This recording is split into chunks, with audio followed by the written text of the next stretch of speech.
BJD ପକ୍ଷରୁ ବାଲିକୁଦା ଏରସମା ନିର୍ବାଚନ ମଣ୍ଡଳୀ ପାଇଁ ବିଧାୟକ ପ୍ରାର୍ଥୀ ଭାବରେ ଶାରଦା ପ୍ରସନ୍ନ ଜେନାଙ୍କ ନାମ ଘୋଷଣା ପରେ ଏରସମା ବ୍ଲକ ଅଞ୍ଚଳ ବିଜେଡି କର୍ମୀ ମହଲରେ ବିପୁଳ ଉତ୍ସାହ ଉଦ୍ଦୀପନା ଦେଖାଦେଇଛି। ଆଜି ସନ୍ଧ୍ୟାରେ ଶ୍ରୀ ଜେନା ଏରସମାରେ ପହଞ୍ଚିଲା ପରେ ଶହ ଶହ ବିଜେଡି କର୍ମୀ ଓ ସମର୍ଥକ ବାଣ ଫୁଟାଇ ମିଠା ଖାଇ ଖୁସି ମନାଇଛନ୍ତି। ଏହି ଅବସରରେ ଏରସମା ସ୍ଥିତ ବିଜେଡି କାର୍ଯ୍ୟାଳୟରେ ଏକ ସମ୍ବର୍ଦ୍ଧନା ସଭା ଅନୁଷ୍ଠିତ ହୋଇଛି।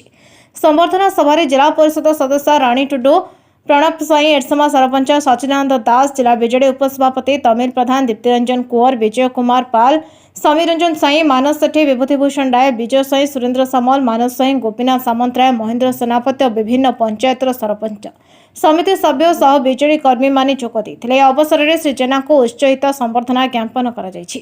एथिसहित श्री जेना समर्थक मानक सहित एरसमा स्थित गांधी प्रतिमूर्ति और विजु पट्टनायक प्रतिमूर्ति रे माल्यार्पण करथिले। खुशी कौन आछंती कौन कहे ये तो निश्चिंत भाव में गोटे बड़ दायित्व। प्रथम ओडार 4.5 कोटी ओडियांकर परिचय माननीय लोकप्रिय मुख्यमंत्री नवीन पट्टनायक को धन्यवाद देवा सहित विके पांड्यान सर एवं सम्मान्य प्रणब प्रकाश दास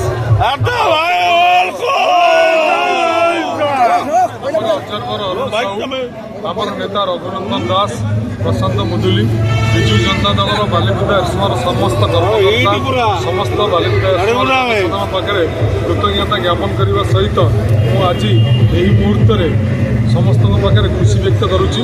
आशा करुच्ची समस्ते श्रृंखलार सहित माननीय मुख्यमंत्री नवीन पट्टनायक नेतृत्व को समर्थन कर षष्ठ थर मुख्यमंत्री कर बालिकुदा एरसमार वासींकर योगदान निश्चय रहे। एरसमार तन्मय कुमार सेठी रिपोर्ट, नायवती टीवी।